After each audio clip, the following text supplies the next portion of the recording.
The following question reads that describe and explain how the solubilities of the sulfates of the group 2 elements vary down the group. Now, this is how sulfates would dissolve. This is the enthalpy change of solution. MgSO4 solid, you're going to mix it in water and it dissociates into its aqueous ions. There are two steps. This is called enthalpy change of solution. And there are going to be two steps. The first step would be that you take the ionic compound and you break the lattice, and then the lattice dissolves in water and forms bonds with water molecules and ends up forming aqueous ions. So here's the first step that's happening when you're trying to dissolve. The ionic lattice is broken, and this is known as the negative of lattice energy. You're breaking the lattice. This is an endothermic process. You're breaking the bonds. And once those bonds are broken, the gaseous ions are going to mix with water and they're going to form aqueous ions. Now, this would be called the enthalpy change of hydration of these ions. And this step over here is exothermic. So when you're trying to dissolve the substance, there are two steps. One part is endothermic, you break the lattice, and then when the ions are formed, those ions immediately form bonds with water and they form aqueous ions. Now, what happens is when you're writing the answer for this question, because we have to describe the solubilities of the sulfates, the first thing that you're going to write is that when you move down the group, the ionic radius, especially the cationic radius, increases. Magnesium ions, if you compare this with barium ions are going to be bigger. Down the group, the ionic radius of the cations are going to increase. And when that increases, bigger ions, they form weaker bonds. And if they form weaker bonds, bigger ions, they're further away from each other, so they're not going to attract each other very strongly, so they form weaker bonds. So both the lattice energy and the enthalpy change of hydration, they both decrease.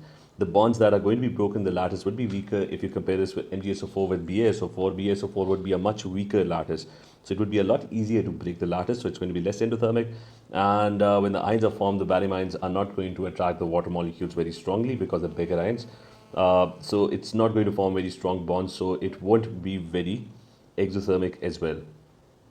So now we move to the next part. Now down the group, the solubility of sulfates decreases, which basically means one part is endothermic, the other part is exothermic. Both of these terms are decreasing in value.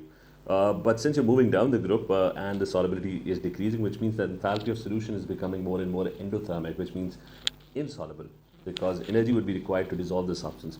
So if you do this for barium sulfate, the same cycle, the enthalpy of solution for barium sulfate would be very, very endothermic. And it's not going to dissolve very easily, which basically indicates that when you move down the group, the endothermic term is relatively bigger compared to the exothermic term. So as you move down the group, the endothermic term, both are decreasing, because down the group you have a weaker lattice, bigger ions don't form very strong bonds. Both these values are decreasing, but the endothermic term would still be relatively bigger compared to the exothermic term. So here I've written down the answer, which is that lattice energy decreases less compared to enthalpy change of hydration, and enthalpy of solution overall becomes more and more endothermic down the group, and solubility of the sulfates hence decreases. So that would be the answer to this question. Moving to the next part of the question, which is now you're given the following table lists some enthalpy changes for magnesium and strontium compounds. So you're given the lattice enthalpy, and this is for magnesium hydroxide. M could be magnesium, it could be strontium.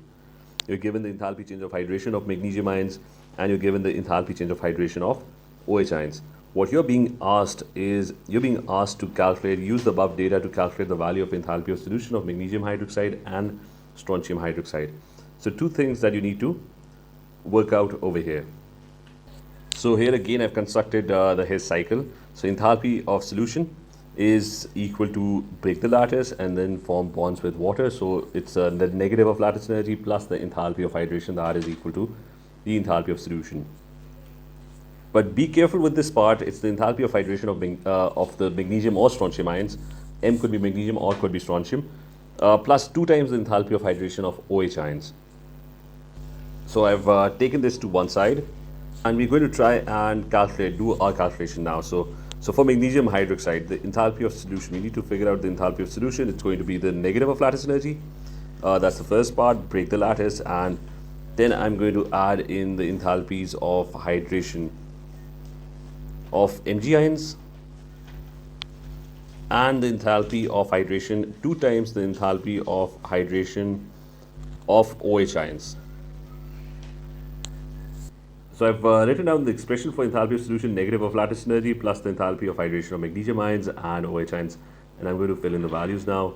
The values are given in the provided in the tables. The negative of lattice energy, I'm going to only solve for magnesium first.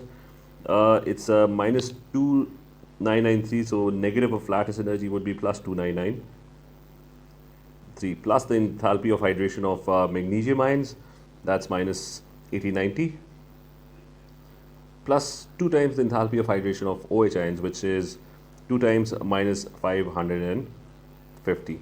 So let's solve this.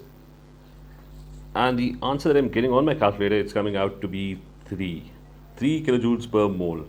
Let's do the same for strontium hydroxide now. I'm going to use the exact same expression.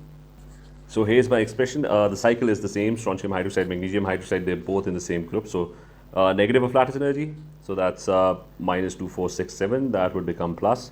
And then the enthalpies of hydration, which is going to be minus 1414 and minus 550 multiplied by 2, because there are going to be 2 OH ions in strontium hydroxide. Let's try and solve this and figure out the answer. And the value that I'm getting on my calculator is minus 47. So for magnesium hydroxide, the enthalpy of solution is 3, and for strontium hydroxide, the enthalpy of solution is coming out to be minus 47. So we figured that out, and the next part of the question is, use your results to suggest whether strontium hydroxide is more soluble or less soluble in water than is magnesium hydroxide. Now, enthalpy of solution, magnesium hydroxide is not going to be very soluble because it's endothermic. Endothermic means it requires energy to dissolve it. So if you don't give it energy, it's not going to dissolve. Strontium hydroxide releases energy, which means it's going to be a lot more feasible. It's going to be a lot more soluble, and it's going to dissolve easily. So that is what we will write. So the answer to this is written that enthalpy of solution of strontium hydroxide is more exothermic, hence it will more readily dissolve. Compared to magnesium hydroxide, you can add that too. The next part is, suggest whether strontium hydroxide would be more or less soluble in hot water than in cold water. Explain your reasoning. Now remember that exothermic reactions, they prefer lower temperatures. So it's going to be in colder environments, in cold water, it's going to be more soluble because it's easier to extract energy. It's an exothermic process. So exothermic processes are always favored by lower temperatures. So here's the answer. Exothermic processes are favored at lower temperature, hence more soluble in cold water.